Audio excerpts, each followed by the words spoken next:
คุณผู้ชมครับลองจินตนาการดูนะวันหนึ่งคุณทำธุรกิจแล้วแบรนด์คุณดังระเบิดดังแบบโลกจำชื่อได้แม่นเลยคิดดูฟังดูดีใช่ไหมครับดีสิคะ นี่คือฝันสุดๆของนักการตลาดเลยนะ แบบคนเรียกบะหมี่กึ่งสำเร็จว่ามาม่า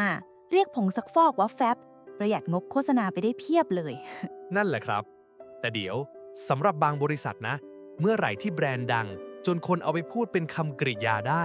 จริงๆแล้วสำหรับพวกเขามันคือฝันร้ายเลยครับ ฮะ ฝันร้ายอะไรคะเนี่ย แบรนด์ดังแล้วทำไมต้องกลัวด้วยล่ะคะ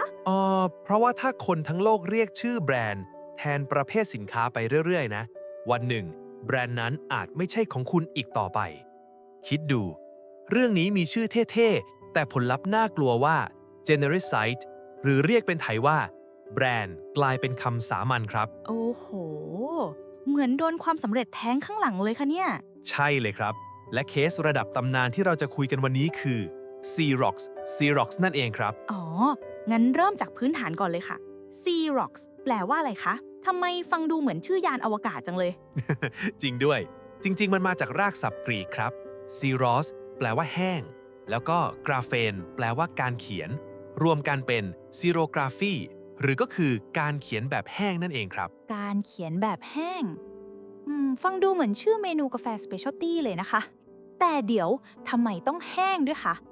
เพราะว่าก่อนหน้านั้นน่ะการทำสำเนามันยุ่งยากครับ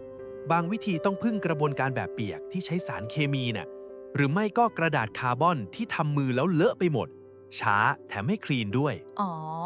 เข้าใจแล้วค่ะ ยุคที่งานเอกสารคืองานฝีมือจริงๆเลยใช่ไหมคะ ถูกต้องครับ แล้วก็คนที่ทนไม่ไหวเลย คือเชสเตอร์คาวซันนักฟิสิกส์ที่เป็นทนายสิทธิบัตรด้วยนะ เขาเลยคิดค้นวิธีใช้ไฟฟ้าสถิตกับผงหมึกแห้งๆขึ้นมาในปี 1938 ในห้องครัวที่นิวยอร์กนี่เองครับ โห จากห้องครัวรูหนูสู่แบรนด์ที่คนเรียกกันทั้งโลกเลยพล็อตหนังชัดๆค่ะ พล็อตหนังดราม่าด้วยนะครับ เพราะว่าเขาเอาไอเดียไปเสนอหลายบริษัทใหญ่ โดนปฏิเสธหมดเลย จนมีบริษัทเล็กๆ ชื่อฮาลอยมาเห็นแวว พัฒนาต่อจนกลายเป็นบริษัท Xerox ในที่สุดครับ เอะแล้วจุดเปลี่ยนที่ทำให้มันแมสจนกลายเป็นคำกริยาคือตรงไหนคะ ปี 1959 ครับ กับการเปิดตัว Xerox 914 เจ้านี่ถูกเรียกว่า iPhone ของวงการถ่ายเอกสารเลยนะ เพราะใช้งานง่ายมากครับ แค่กดปุ่มเดียวพ่างได้งานเลย อ๋อ พอมันง่าย คนก็ต้องรุมใช้กันสนั่นออฟฟิศสิคะ ใช่เลยครับ แล้วก็มันเกิดสิ่งที่เรียกว่า the copy culture ข้อมูลไหลเริ่มขึ้นมาก คนเริ่มเอาสูตรอาหารมุกตลกมาแอบถ่ายแจกกันเลย เครื่องถ่ายเอกสารเลยกลายเป็นจุดรวมพล เหมือนตู้กดน้ำของออฟฟิศยุค 60 เลยนะ เห็นภาพเลยค่ะเนี่ย เอ๊ะแล้วตรงนี้เองใช่ไหมคะที่คนเริ่มพูดว่าไป Xerox ให้หน่อย เป๊ะเลยครับ ฝรั่งพูดว่า go Xerox this for me แทนคำว่า photocopy เลย อืม ฟังดูเหมือนชัยชนะนะคะ ชื่อแบรนด์เข้าไปฝังในสมองคนเลย ระยะสั้นคือชนะครับ แต่ระยะยาวน่ะนี่คือระเบิดเวลาเลยนะ เพราะมันเสี่ยงจะเข้าข่าย trademark dilution คือคนลืมไปแล้วว่า Xerox คือยี่อ้อ แต่คิดว่ามันคือชื่อเรียกสิ่งของไปเลยครับ เดี๋ยวนะคะ ถ้าคนคิดแบบนั้นแล้วบริษัทจะซวยยังไงคะเนี่ย ซวยหนักเลยครับ เพราะว่าในทางกฎหมายนะ ถ้าศาลมองว่าคำนี้กลายเป็นคำสามัญเมื่อไหร่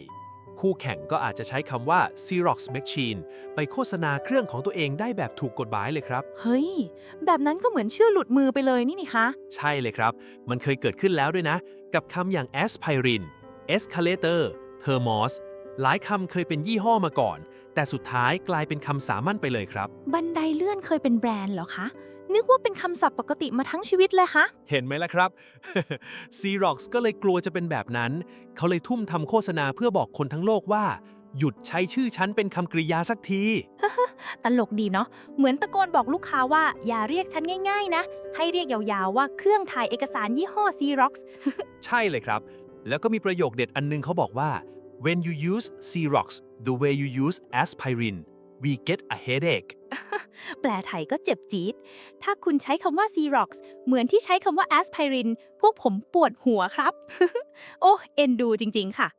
แล้วก็ความพีคคือ Xerox จริงจังถึงขนาดตามแก้เวลาสื่อใช้คำผิดๆด้วยนะ แบบส่งจดหมายเตือนกันเลยครับ โห ดังจนต้องตั้งทีมคุมคำเลยอะ เอะแต่ในไทยนี่เข้าขายเลยค่ะ ทุกวันนี้ป้าข้างบ้านยังใช้ไปซื้อแฟบยี่ห้อบรีสอยู่เลยนะคะ ใช่เลยครับ นี่แหละคือเรื่องใกล้ตัวแฟบมาม่าแพมเพิร์สมันสะท้อนว่าภาษาเลือกความสะดวกก่อนความถูกต้องเสมอครับ จริงค่ะ จะให้พูดว่าขอซื้อผ้าอ้อมเด็กสำเร็จรูปหน่อย มันยาวไป เลยแพมเพิร์สจบ สรุปคือความสำเร็จที่ทำให้คนจำชื่อได้ อาจกลายเป็นดาบสองคม ที่ทำให้แบรนด์เสี่ยงเสียความเป็นเจ้าของชื่อไปเลย นี่แหละครับ genericide คำสาปของความดังครับ ฟังแล้วชวนผู้ชมคิดตามเลยค่ะ ทุกวันนี้เรายังพูดกันว่า Google ดูสิ ทั้งที่จริงๆมันคือ Search นะคะ นั่นสิครับ ถ้าวันหนึ่งแบรนด์คุณดังจนกลายเป็นคำศัพท์ คิดดูว่าคุณจะดีใจ